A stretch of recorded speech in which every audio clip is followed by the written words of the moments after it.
Hey, I'm Blake Hunter, and you're watching The Hunter's Point of View.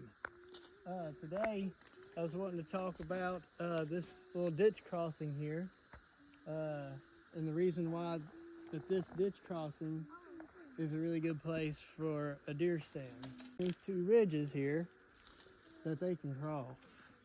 Yeah, all this between here and the very top of the ridge and the very back is all just super steep, and they'll never be able to cross it. So this is just one big, I think it used to be an old logging road. So it goes down from this side of the ridge and it goes right up the trail to this side. So it just kind of bottlenecks them and funnels them down to this one little pinch spot right here. And thinking about putting a deer stand right over here and one of these two trees back in here. Have about a 15, 20 yard shot right here at the crossing. There's also the side of this ridge over here that's got some ditches and stuff, and there's 2 or 3 really big crossings right there that I also want to get a shot at. So I had a possibility of putting a stand there, but I wouldn't be able to get a shot on this side of the ridge. So that's the reason to put the stand over here on this side. And my entry here is just walking fields, and there's a field right here. And just walk right in about 20 yards into the woods and climb up in the tree. And these deer are the big bucks that I think are coming up here and bedding up on this bench about 200 yards up the hill. So it makes easy access to sneak in here and ease on back out. Another thing that I wanted to point out is another good thing to look at is history. And as you can see, there's an old rub here. There's all kinds of old rubs around this little spot here. If I take you on up this way, there's old stars on this tree here.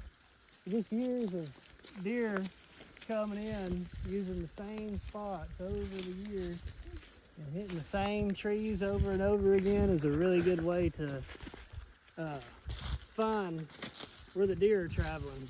Got some more rubs on some more trees here. They're all up and down this little trail.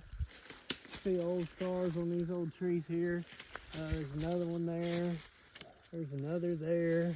But if you look all up the trail, you can see there's a bunch of other trees. They're just all just bang, bang, bang. Just one after another. But that's a really good indication that there's deer using it. Another reason why these deer are using this is because there's a change in terrain here. Okay, so you got all these little bitty trees. You can see how thick this all is. So we're on the edge of the thicket here. And then you got all these open hardwoods with all these oaks. And this whole farm's just covered in oak trees. So there's acorns everywhere. So you can expect that everywhere. So these little changes in the woods, the hardwoods to the thickets, those different types of deals, if you find the edges of those, you normally find stuff like this here. But if you come across those things and see all these old rubs and stuff like that, those are some really good keys to find some big old deer. All right, so now we're here at the sorghum plot again. I'm just kind of gonna go through a couple things here. We got a couple of little mock scrapes that I went through and made on my own here. But this is one of these little spots where they make a scrape at just about every single year. They use this whole tree line, and there'll be all kinds of scrapes up and down this, rubs, everything. But this is one of the trees that they come back and they always make some type of scrape or licking branch and rub on this tree. But you see all the dead branches where they use it over the years or snapped it, all this other stuff. So got a nice trail coming out right here. So at the end of it, I'm gonna have this old licking branch set up. But they come through here and make all kinds of deer sign.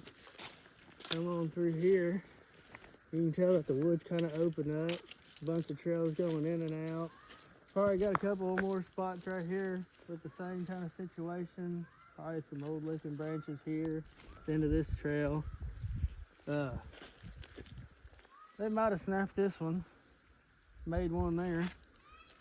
But just all kinds of different sign up and down through here. Another spot where they've got a licking branch right here. Probably gonna make one on this old scarred up tree. There's another tree. This is a tree that they hit every year, just about. Got nasty scars all over it. But I'm sure there'll probably be another scrape somewhere right here too. Seems like a perfect spot for one, but there's just all kinds of scrapes up and down this field edge right here. So this is one reason why we put this spot right here.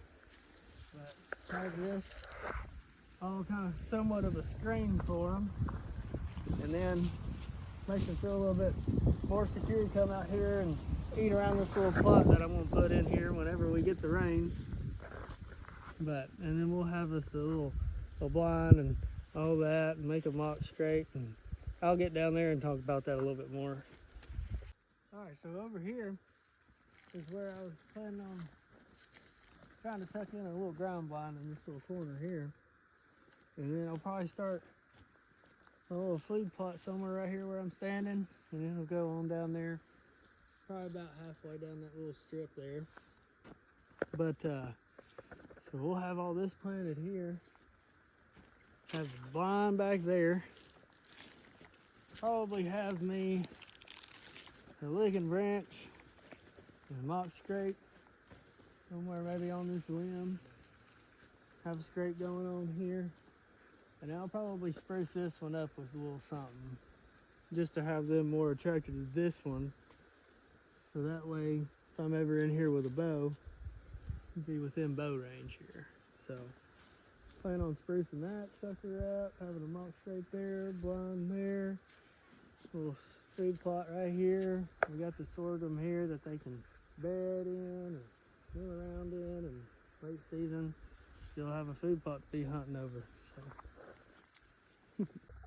Alright, so we're at another stand location that I picked out.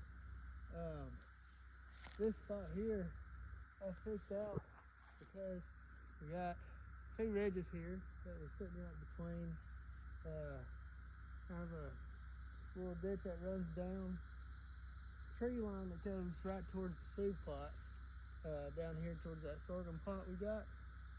So, and every year they'll come in here and they'll make a scrape there, and they'll make scrapes all the way down this tree line here, just because it's a natural little bottleneck for deer to come to this section of the tree line here and just want to cross to get to the other section of the farm. It's about the only other spot that they can stay in cover and get across the other side of the field over here. So it just really bottlenecks the bucks to come down through here and stay in the cover to get across this field here. But they'll come down here, they'll check out all these scrapes, and there's two different trails. One trail's on the other side of this little tree line, and if I'm up in that tree, I'll have about a 15-yard shot at them there, and then got another trail over here to come out of. But I'll have plenty of opportunities to get a shot off. So there you go.